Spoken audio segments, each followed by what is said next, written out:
Hey guys, Star Wars Blaze here. Today we're doing a Darksaber theory. It all came up while talking to my friends on Discord.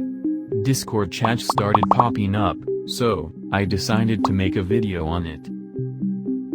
For this theory we'll be going off the information from Fen Rao.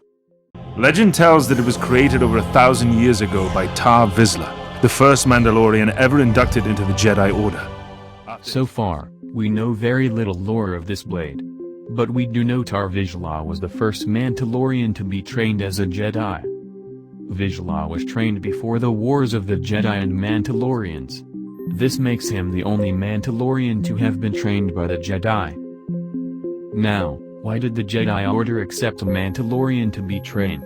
A Jedi is all about peace, Mandalorians on the other hand. Not so much, they're warriors. Why would they accept him? The only answer is that he was not trained by the Order. But he was trained through a personal mentor who believed in him greatly, like Qui-Gon Jinn and Anakin. Once he is ready, he gets to create his lightsaber. Now for a Jedi to create his lightsaber, they must go to the planet Lum, and find their Kyber crystal. Each crystal is alive, they live through the Force. They all have their own personality like us. When the crystal calls for you and you find your crystal, the crystal will combine with you. It represents you. When you're a strong warrior Jedi will find a blue crystal. If you're strong with the Force you will find a green crystal. How did Tar Vizsla find a black one? Well, you'll find out soon enough in this video. In Ilum a Kyber crystal will call for you. This is where the theory can split up. We can go into many directions. For example, we can go into how the crystal was synthetic, or possibly he crafted it by mining through Ilum's crust, therefore never connecting with the crystal fully but still using the dead blade. But for today's theory we'll be going through how he killed a beast and connected to the crystal by violence. Let me know if you guys want to see a different ending in this theory. I'm all up for making a part 2. Smash the like button. Let's get back to the theory. Tar Vizsla, after being stuck in the caves of Ilum leaving no crystal, contemplating if he is even worthy of carrying a lightsaber. Maybe his master is wrong in training a Mandalorian. In his contemplation he remembers his first days at the Jedi Temple, his first testings with Master Yoda. Do or do not, there is no try, he is too old to be trained, I will not train you. As he remembers their ignorance in him, he thanks his master for believing in him. Tar Vizsla heads back to the Jedi Temple on Ilum. Entering the inside, he is intrigued by the colors of crystals on the walls. He takes a seat, letting the Force guide him. He calls to the Force, but receives no answer. He asks his master, "What am I doing wrong?" He replies, "You are not wrong, come with me, we will try something else." As Vizsla's master brings him to the temple's roof, they try again with the temple's beacon. Vizsla begins the ritual much like Luke in The Last Jedi. As he looks in the Force he sees nothing but sand. As he looks around he begins to see the ground shake in the distance. He turns around in fear but gets blinded by twin suns.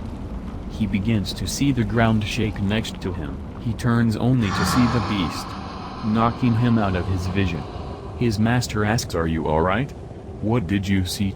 Tar Vizsla explains. "You mean Tatooine? It has twin suns?"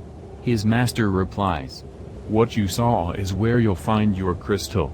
That beast that ate you, he is the one." As they fly to Tatooine, Vizsla gears up his weapons, reloads his new rockets, fuels up his jetpack. He is ready for battle. As they land at a Tusken outpost they pay for trespassing their land. Vizsla's master speaks to the Tuskens. Vizsla, not understanding a clue, asks what they're saying. His master replies, "They say there's a local beast terrorizing their lands. They call it, the Krayt Dragon." Vizsla feels something in the Force, it's like he remembers it. They get the location and fly to the cave of the Krayt Dragon.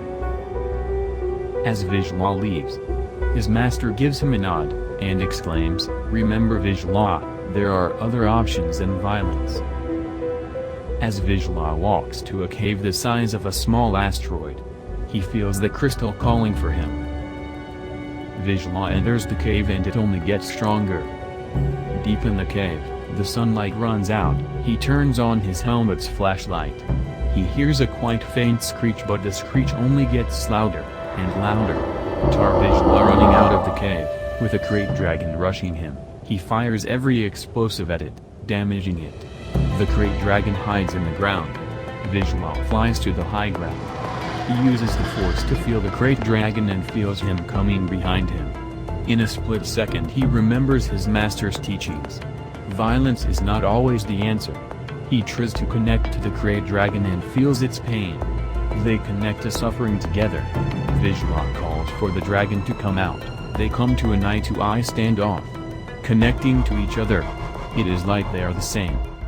But, another part of Vizsla comes to his senses, and remembers, this is the way, as he stabs the great dragon in the eye with a vibro knife, shocking the beast's neurosystem, giving a swift kill.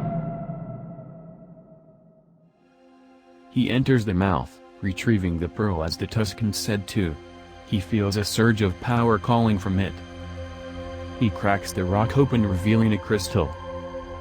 This is not like any other crystal he's seen before. It's a cracked kyber crystal with no color.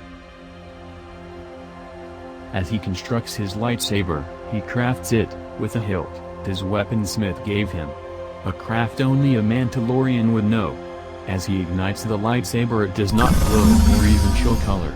Instead it retracts darkness, reminding him of his creed. The darkness of the Mandalorian.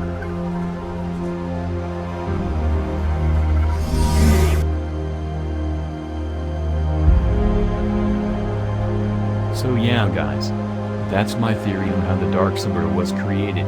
If you guys have your theory or disagree with mine, let me know in the comments. Let me know if you would like to see a part 2. That's it. Hope you have a great day.